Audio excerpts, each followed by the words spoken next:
नमस्कार। स्वागत है आप सभी का आपके अपने चैनल एस्ट्रोलॉजी लर्नर वाईटी। आज की इस वीडियो में हमारी जो चर्चा रहेगी वह जन्म कुंडली में भाव, भावेश और भाव कारक के ऊपर रहेगी।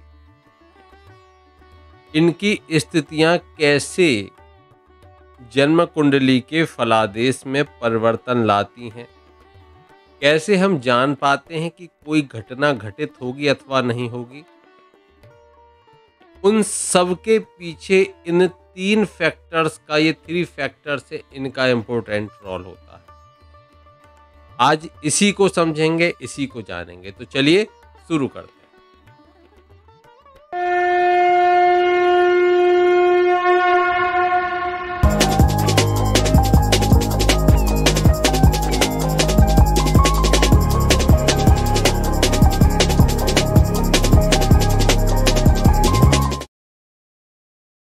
वैसे हम जन्म कुंडली के बारे में बहुत बार डिस्कशन कर चुके हैं और मैं जहाँ तक है अपनी जितनी भी वीडियो बनाता हूँ उनमें सब में थोड़ा-थोड़ा आपको एक इंट्रोडक्शन बेस पर ज़रूर बताता हूँ कि कौन सा भाव होगा, कौन से भाव की राशियाँ, ये सब बातें, और आपको ये कंठस्थ भी हो गई होंगी, मतलब पूरी तरीके से ये आपको याद भी हो गई होंगी। लेकिन फिर भी बार बीच-बीच में हम इनको रिकॉल कराते रहते हैं।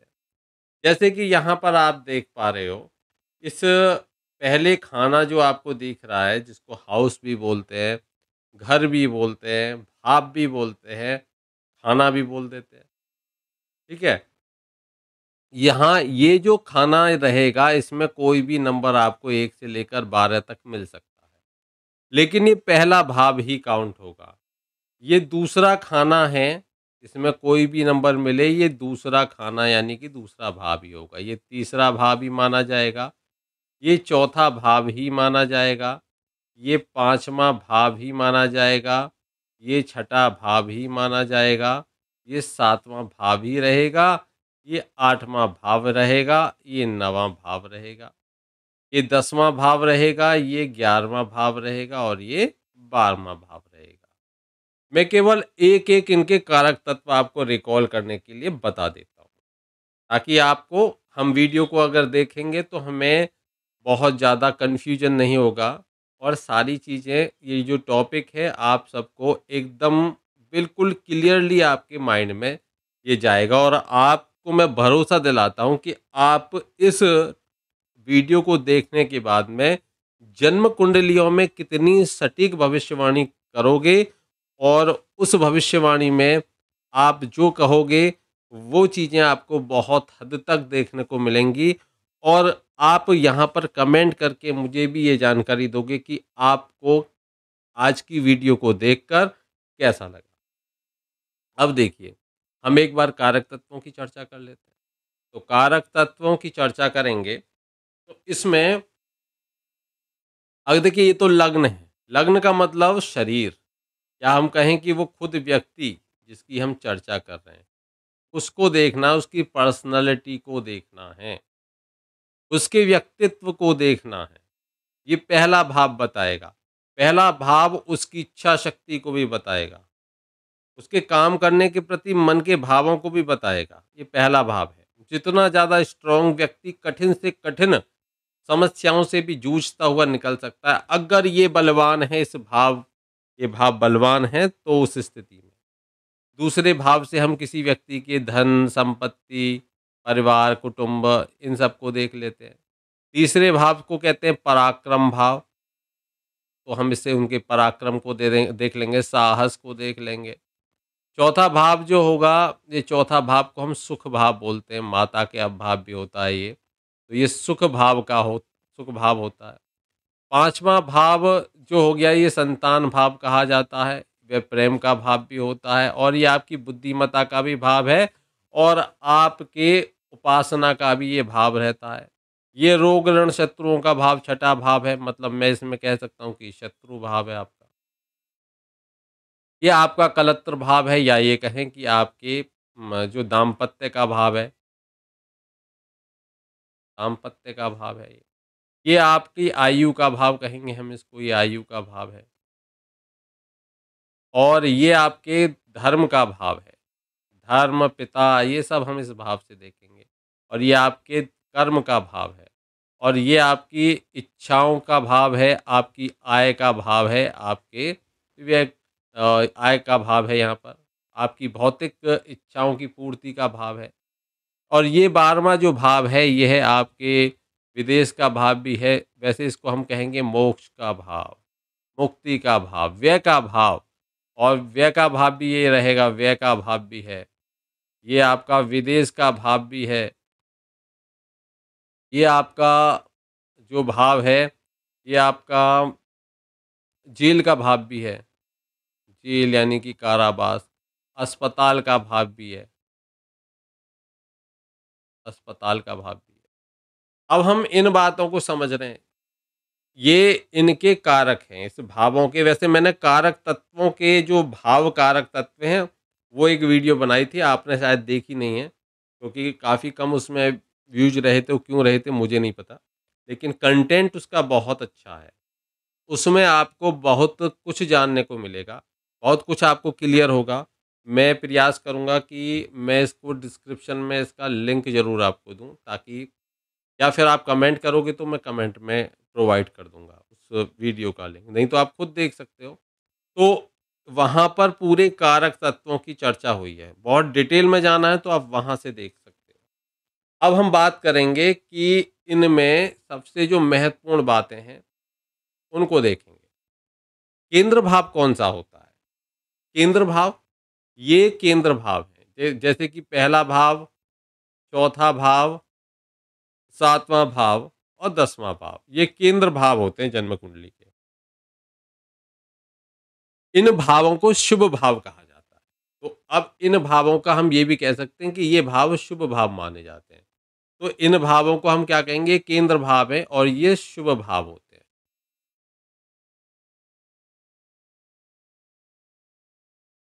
शुभ भाव हैं ये।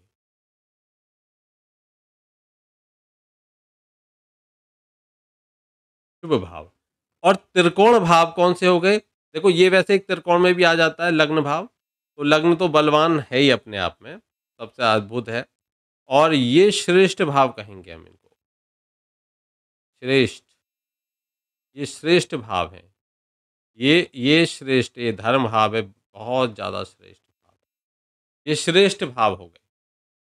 और इनमें अगर हम देखें, जो मिश्रित मिले-जुले फल देने वाले हैं, कुछ अच्छे, कुछ बुरे, तो ये मिश्रित, मैं इतना ही लिख दूँगा, मिश्रित।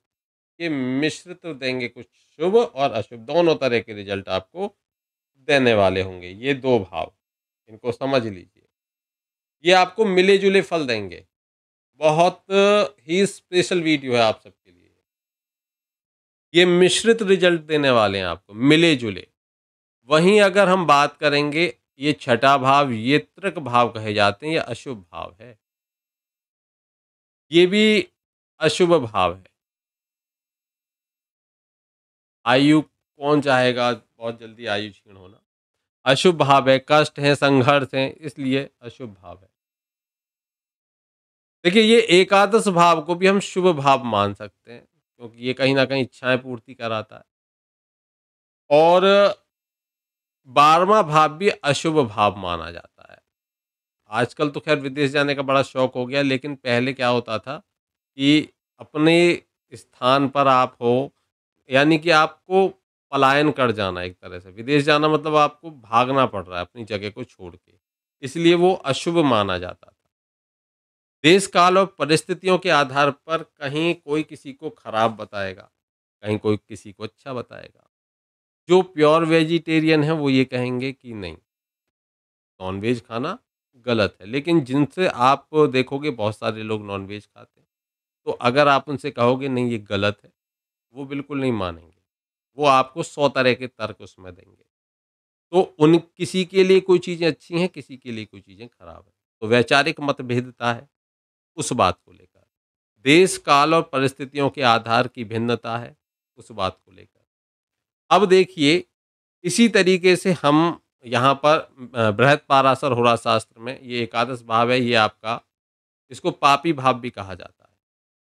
लेकिन आज की परिस्थितियों में एक तरह से शुभ, पहले जो व्यक्ति अपने घर पर है, कृषि करते हैं, उनको बहुत अच्छा माना जाएगा। लेकिन जो नौकरी करते हैं उसको अच्छा नहीं माना जाता, क्योंकि नौकरी को हम छठे भाव से देखते हैं, जो कि एक अशुभ भाव है। तो पहले नौकरी करना एक दासता थी। आज की डेट में नौकरी करना बहुत अच्छा लोग मानते हैं कि अरे वाह! जॉब लगी हुई है। तो वही स्थिति है कि समय के आधार पर परिवर्तन हुए हैं, लेकिन उनको देखने में हमको भी काफ़ी कुछ समझना पड़ेगा। लेकिन भावों की चर्चा करें तो भावों की स्थितियाँ प्रायतः यही रहती हैं, क्योंकि इनमें और बहुत सारी अशुभताएँ भी देखने को मिलती हैं इन भावों की। जैसे किसी को ऋण की समस्या हो, ऋण ले तो लिया बड़ी खुशी-खुशी में, अब उसको पेमेंट कैसे करोगे, रीपे कैसे करोगे? ये भी स्थितियाँ बन जाती हैं। अब देखिए, हम दूसरा भाव और तीसरे भाव को शुभ और अशुभ यानी कि मिश्रित फल देने वाले कहते हैं। छठे, 8वें और 12वें को हम अशुभ मानते हैं। इनको दुःख स्थान भी कहते हैं। आपने सुना होगा, कभी सेंटेंस बोला जाता है कि अगर ये ग्रह दुःख स्थान में बैठे हो, मतलब खराब जगह पर बैठे हो। और देखिए, ग्रहों की अगर हम बात करें तो ग्रहों में सूर्य सूर्य को और सूर्य के साथ-साथ में अगर देखें मंगल और शनि, इनको क्रूर ग्रह, सूर्य तो क्रूर ग्रह, मंगल और शनि ये तो क्रूर ग्रह की श्रेणी में आ जाता है, क्रूर, क्योंकि ये आत्मा है तो क्रूर में कन्वर्ट कर दिया। बाकी खतरनाक ये भी हैं। मंगल हैं, इनको हम अशुभ में मानते हैं और शनि को भी अशुभ में मानते हैं। इनको अशुभ ग्रहों में रखा जाता है। अगर ये क्रूर ग्रह या अशुभ ग्रह इन जन्म कुंडलियों के इस भाव में, यानी कि एकादश भाव में, और आपके तीसरे भाव में, इस भाव में, और आपके छठे भाव में, ये 3 ग्रह, ध्यान से समझिए, ये 3 ग्रह अगर इन भावों में आपके बैठे हों, हम भावों की चर्चा कर रहे हैं इस समय, इन 3 भावों में अगर बैठे होंगे तो ये अधिकांशतः शुभ फल देने वाले होंगे। सूर्य हो, मंगल हो, शनि हो, ये अगर इन भावों में बैठे हों तो अच्छे माने जाएँगे।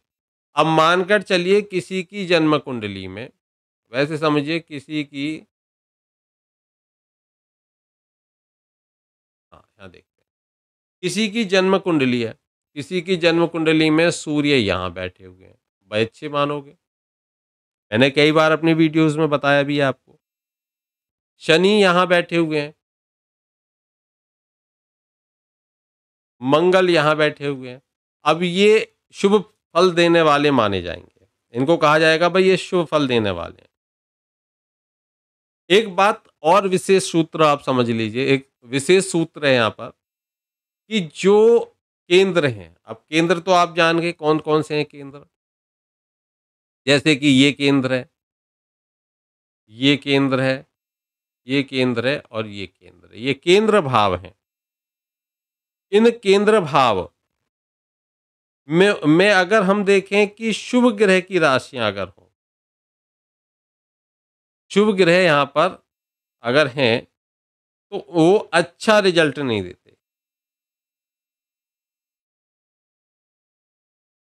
तो इन भावों में बाकी और बहुत सारी स्थितियाँ हम देखेंगे, जैसे उच्च है, नीच है, स्वक्षेत्री है, इन सबको भी देखेंगे।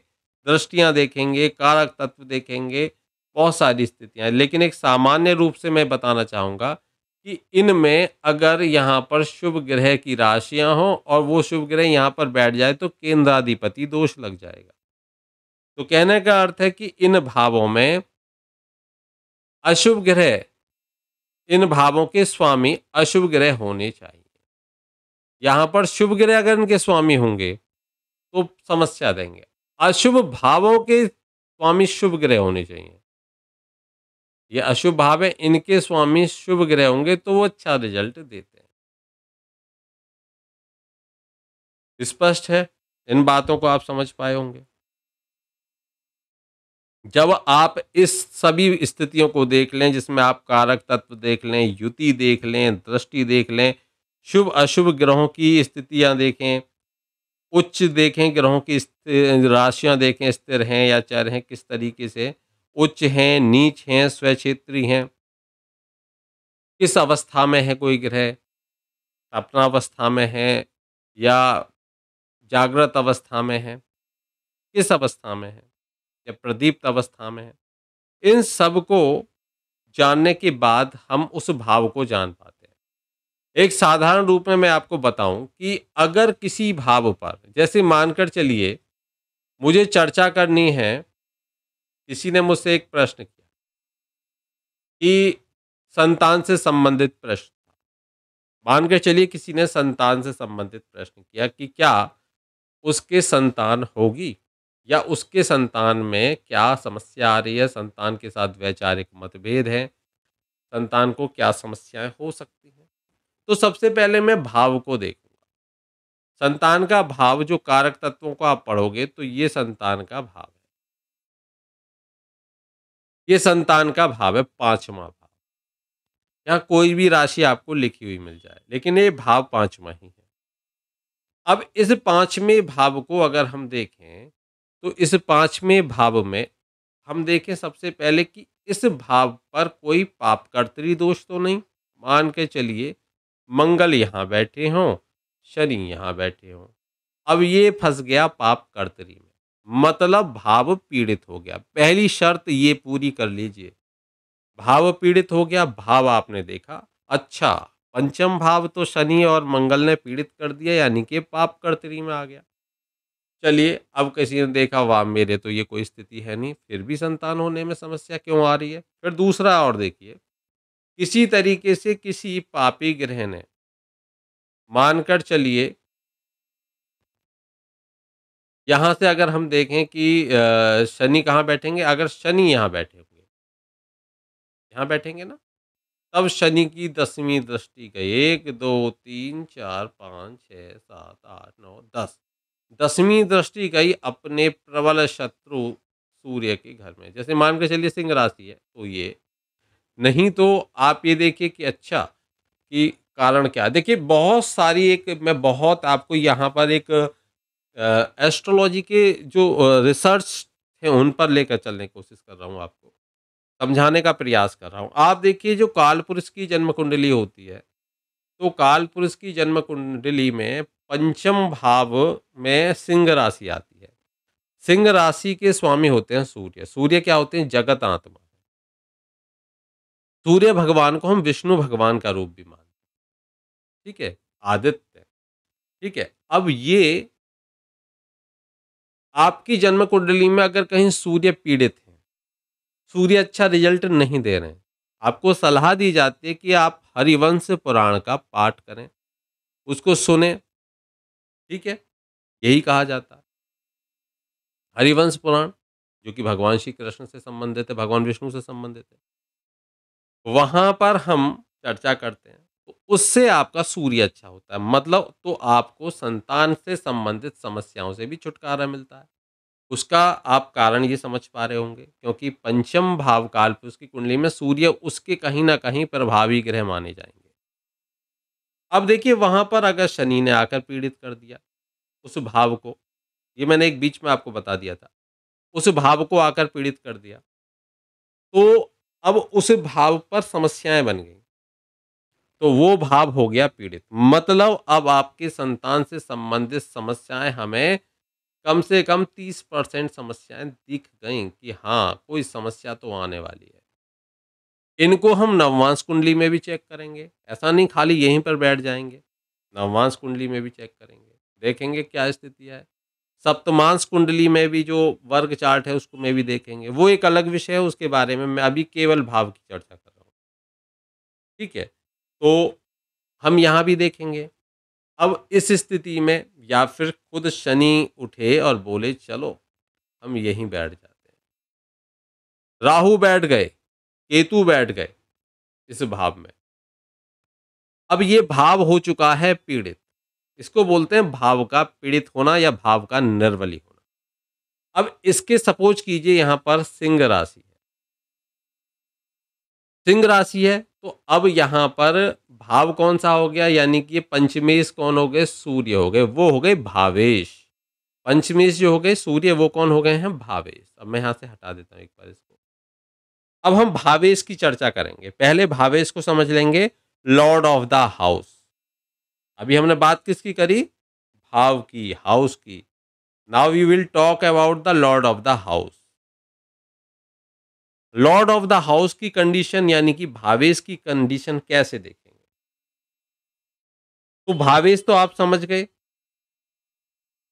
अब भावेश के आधार पर, जैसे कि मैंने यहाँ पर सिंह लिखा, तो सिंह का मतलब अब मानकर चलिए कि यहाँ पर किसी जन्म कुंडली में 1 लिखा हुआ है, तो मेष राशि। यहाँ 2 लिखा हुआ है, तो वृषभ राशि। यहाँ 3 लिखा हुआ है, तो मिथुन राशि। 4 कर्क, 5 सिंह, 6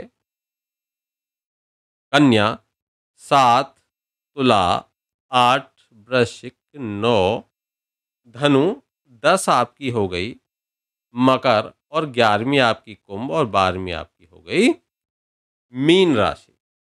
अब देखिए, मानकर चलिए मुझसे पूछा कि लग्न तो देख लिया, मेष लग्न है। लग्नेश कौन है? तो मैं मेष राशि के स्वामी जो होंगे मंगल, उनको बोलूंगा कि ये लग्नेश हैं, यानी कि ये भावेश हैं, इस भाव के स्वामी हैं। मेष लग्न की कुंडली में दूसरे भाव को देखो, कौन है भावेश? शुक्र। मेष लग्न की कुंडली में तीसरा भाव पराक्रम का भाव, तो पराक्रम भाव के स्वामी कौन हो गए? बुध। ठीक है। चौथा भाव माता का भाव। मेष लग्न की कुंडली में स्वामी कौन हो गए? चंद्रमा। ऐसे यहाँ पर सिंह राशि है तो स्वामी कौन हो गए? सूर्य। इसी तरीके से यहाँ फिर छठे भाव के स्वामी बुध, यहाँ पर शुक्र, यहाँ पर फिर मंगल, यहाँ पर गुरु बृहस्पति, और यहाँ पर शनि। यहाँ पर भी शनि हो गए, और यहाँ पर हो गए आपके गुरु। इस तरीके से हर भाव के भावेश हो गए। जो उस भाव की राशि के, जो राशि है उस राशि के मालिक हैं, वे उसके भावेश कहे जाएंगे। स्पष्ट है? आपको समझ में आ रहा होगा कि जैसे हमने दूसरे भाव का पूछा, भाई दूसरे भाव के स्वामी कौन है? इनको द्वितीयेश भी कहेंगे, धनेश भी कहेंगे, और ये दूसरे भाव के स्वामी को मार्केश भी कहते हैं। इस तरीके से हम इनका ध्यान रखेंगे कि ये भावेश है। भावेश है क्या? भावेश है मैनेजर उस हाउस का। Lord of the house work like a manager regarding of the house. उस भाव से संबंधित वह क्या करेगा? मैनेज करने वाला है भाव को। लेकिन वो मैनेज कब करेगा? मान के चलो बदमाशों के बीच में फंस गया, क्या मैनेज करेगा? मान के चलो कि उस हाउस को बचाए बैठा था, हाउस में ही बहुत सारे बदमाश आ गए, क्या करेगा बेचारा अकेला? तो भाव के फलों को छीण कर हो जाएगा, या खुद कहीं बैठा हुआ पकड़ा गया, भाव को कैसे देखेगा? पहले खुद की जान बचा ले, वो हालात। चलिए समझिए इस बात। जैसे कि हमने कहा कि मेष लग्न की कुंडली में पंचम भाव है। अब पंचम भाव का स्वामी मानकर चलिए यहाँ पर बैठ गया। वैसे सूर्य को अष्टम का दोष नहीं लगता, लेकिन मैं एक एग्जांपल देता हूँ, यहाँ बैठा। अब दूसरी बात, इसके साथ में आकर बैठ गया राहु। अब क्या हुआ? पंचम भाव का स्वामी पहले तो त्रिक भाव में चला गया। एक सूत्र बताऊंगा आपको। अगर किसी शुभ भाव का स्वामी का संबंध या शुभ भाव का संबंध त्रिक भाव से बन जाए, 6, 8, 12 से बन जाए, तो उस भाव की हानि करता है। पहला। अब यहां पर आप देखोगे कि सूर्य कहां बैठ गए? सूर्य बैठ चुके हैं इस कुंडली में अष्टम भाव में। अष्टम भाव में बैठ गए। अब अष्टम भाव में बैठने के कारण हम देखेंगे कि एक तो पहले ये भाव में कमी, फल में कमी आई। दूसरा एक कहानी और हो गई कि साथ में आकर बैठ गए राहु, जिन्होंने ग्रहण दोष बना लिया। इतने पर भी शांति नहीं मिली है। अब शनि और आकर बैठ गए। अब देखो, तो कहते हैं ना कि खराब लोग अब ज्यादा आ गए इसमें। ऐसी स्थिति में। तो ऐसे में अब ये सूर्य जो है कौन है? भावेश है, मैनेजर है। ये पीड़ित हो गया या फिर ऐसी स्थिति बनी यहाँ नहीं बैठे, एक यहाँ बैठ गया, एक यहाँ बैठ गया। पाप कर्तरी में भावेश को फँसा लिया। अब ये कहीं से अब ये एक तरह से बंदी बना लिया। तो क्या ये रिज़ल्ट दे पाएगा? इसके रिज़ल्ट में देखने में कमी आएगी। बाकी हम और स्थितियाँ भी देखेंगे, सुप्तावस्था में, जागृत अवस्था में, कैसी अवस्था में है, क्या कंडीशन है। तो ये सब देखेंगे, लेकिन एक सामान्य रूप से हम ये समझ पा रहे हैं कि कहीं न कहीं जो भावेश है, वो पीड़ित हो गया। अब देखिए मानकर चलिए मेरा भाव पहले ही पीड़ित था, भाव भी पाप कर्तरी में था या कोई भी स्थिति थी, भाव पहले ही पीड़ित था, अब पता चला कि इसकी वजह से 30% रिज़ल्ट और डाउन हो गया। मतलब अब मुझे 60% का मेरा रिज़ल्ट खराब जा रहा है। ध्यान से समझिए। करीब 60% मेरा रिज़ल्ट खराब हो गया। किसका? एक वर्ग चार्ट का, बाकी हम उनका वेटेज निकालते हैं वो अलग है। जब देखेंगे तो नवमांश को भी देखेंगे, सप्तमांश को भी देखेंगे। अगर मान के चलिए संतान का देख रहे हो और अगर विवाह का सप्तम भाव का देखोगे तो लग्न को देखोगे और नवमांश को देखोगे। D30 चार्ट को भी बीच-बीच में उसमें देखते हैं। अब देखिए इस स्थिति में अब 60% उस चार्ट का रिज़ल्ट हो गया खराब। अब तीसरा एक हमारे पास में स्थिति आती है कि उस 12 भावों के कारकों की स्थिति। कौन-सा किस भाव का कारक है? मैं आपको शॉर्ट में कारक भी बता देता हूँ। कौन-सा किस भाव का कारक रहेगा? जॉब या बिजनेस, कब मुझे सुख कब मिलेगा, कैसा होगा जीवन साथी, क्या मेरी लव मैरिज होगी या होगी अरेंज मैरिज, क्या मैं कभी विदेश जा पाऊंगा, कर्जे बढ़ रहे हैं, इनकम कम हो रही है, बीमारी पीछा नहीं छोड़ रही है, अस्पताल के खर्चे बढ़ रहे हैं, शनि राहु केतु मंगल समस्याएं दे रहे हैं, कहीं आपके जीवन में गलत नंबर तो नहीं आ गया, क्या है आपका लकी नंबर, कौन सा नंबर आपको दिलाएगा सक्सेस, क्या आपने अपनी जन्म कुंडली का अभी तक विश्लेषण कराया है, अगर नहीं कराया है तो दिए हुए नंबर पे संपर्क करके अपनी जन्म कुंडली का विश्लेषण कराइए। जानिए क्या है आपके जीवन की समस्या, कौन सा ग्रह दे रहा है आपको समस्या, कौन से नंबर्स दे रहे हैं आपको समस्या। समस्या जाने और उनका समाधान भी आपको मिलेगा। तो देर ना करें, अपनी जन्म कुंडली का जल्दी से जल्दी प्रोटेक्शन कराएं, अपनी जन्म कुंडली को समझें, अपनी जन्म कुंडली में कौन से ग्रह खराब हैं, कौन से ग्रह आपको परेशान कर रहे हैं और उनको कैसे सही किया जा सकता है उसको जानें। और ये सभी जानने के लिए आपको डायल करना होगा 9058478991 या फिर व्हाट्सएप करें 90457891 पर। तो फिर देरी किस बात की, जल्दी से कॉल कीजिए या व्हाट्सएप मैसेज कीजिए और जानिए अपनी समस्याओं का समाधान। चलिए, अब देखते हैं कि कारक क्या होते हैं। मैं यहाँ पर आपको दिखा देता हूँ। देखिए, अब हम कारक की चर्चा कर लेते हैं। कारक का अर्थ है कि उस भाव को एक तरह से बैठा कहीं है, लेकिन उस भाव पर उसकी नज़र रहेगी। उस भाव के लिए उसके रिज़ल्ट को बहुत ध्यान में रखा जाएगा। एक तरह से समझ लीजिए उस भाव का जज है वो कारक। तो जब हमारे भाव पीड़ित हों, भावेश पीड़ित हों, तो हम डिपेंड हो जाते हैं बाकी के 40% रिज़ल्ट के लिए उस कारक के ऊपर। या ये कहें कि 35% रिज़ल्ट हमें वो कारक देता है। तो चलिए अब कारक का और देख लेते हैं, जो अंतिम निर्णय होता है उससे हमें आइडिया लग जाएगा कि भाई ये भाव तो आपको क्या कंडीशन दे रहा है। तो मैं पहले कारक बताता हूँ कि हर भाव का कारक होता है और कारक के पीछे एक सूत्र भी है, उसको भी मैं आपको, कारक के कुछ सूत्र हैं वो भी मैं आपको यहाँ पर बताने वाला हूँ। तो भावों के कारक में अगर हम यहाँ पर देखेंगे तो पहले भाव का कारक हो गया सूर्य। इस भाव का कारक सूर्य हो गया। दूसरे भाव का कारक हो गया गुरु, गुरु बृहस्पति। तीसरे भाव के जो कारक रहेंगे वह रहेंगे मंगल, मंगल तीसरे भाव के कारक होते हैं। और चौथे भाव के कारक होते हैं चंद्रमा और बुध, ये चौथे भाव के कारक माने जाते हैं। पांचवें भाव की बात करें तो गुरु कारक माने जाते हैं पांचवें भाव के। छठा भाव देखें तो छठे भाव के जो कारक होते हैं ये मंगल और शनि छठे भाव के कारक माने जाते हैं। सातवें भाव की अगर हम बात करें तो शुक्र सातवें भाव के कारक माने जाते हैं। लेकिन ध्यान रखिए जब स्त्री की कुंडली की चर्चा करोगे तो गुरु रहेंगे कारक सातवें भाव के। शनि जो हैं वो माने जाएंगे आपके अष्टम भाव के कारक, ये शनि माने जाते हैं। और नवम भाव के कारक जो रहेंगे ये सूर्य भी माने जाते हैं और गुरु भी माने जाते हैं। दसम भाव के कारकों में आपके बुध भी रहते हैं क्योंकि व्यापार को रिप्रेजेंट करते हैं। आपके सूर्य भी होते हैं, गवर्नमेंट सेक्टर की तरफ रिप्रेजेंटेशन होती है इनकी।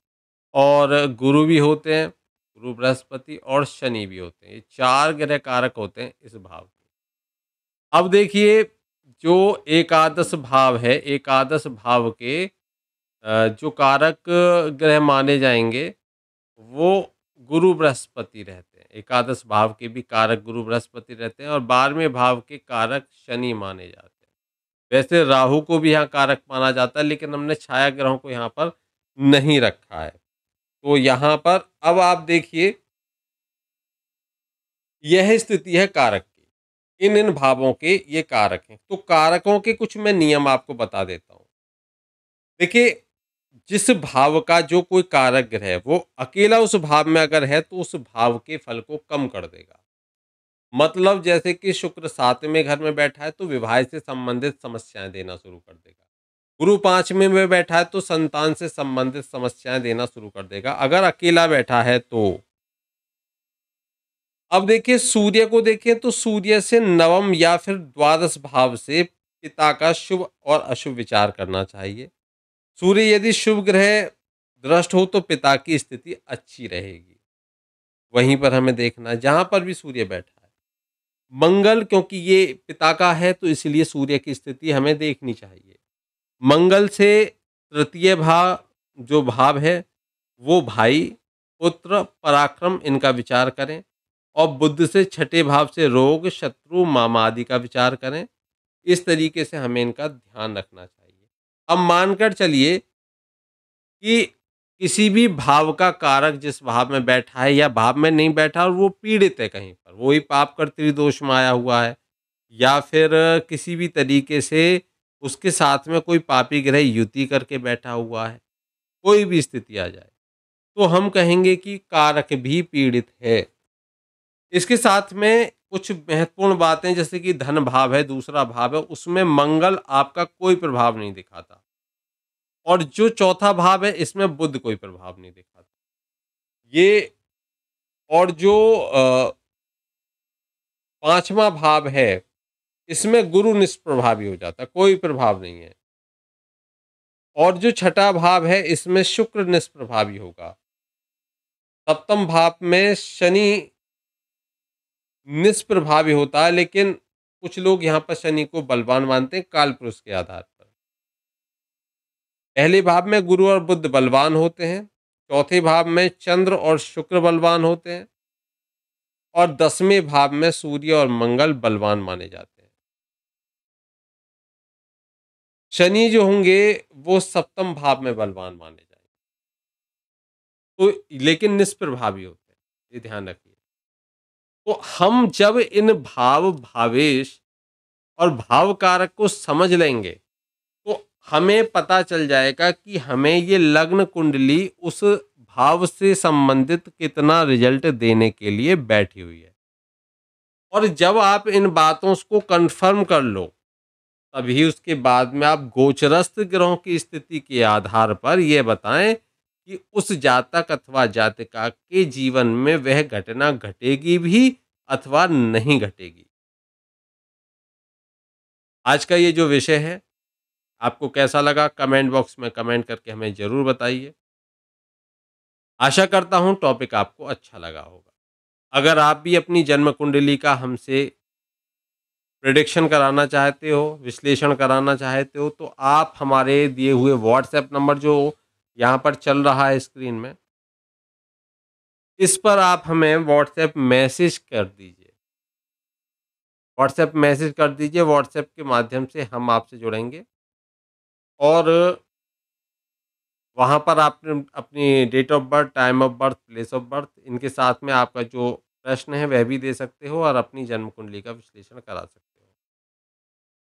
बाकी आपको टॉपिक अच्छा लगा है तो हमें लाइक ज़रूर करें, शेयर ज़्यादा से ज़्यादा करें और कमेंट बॉक्स में कमेंट भी करें। बहुत-बहुत धन्यवाद। जय श्री कृष्णा, राधे-राधे।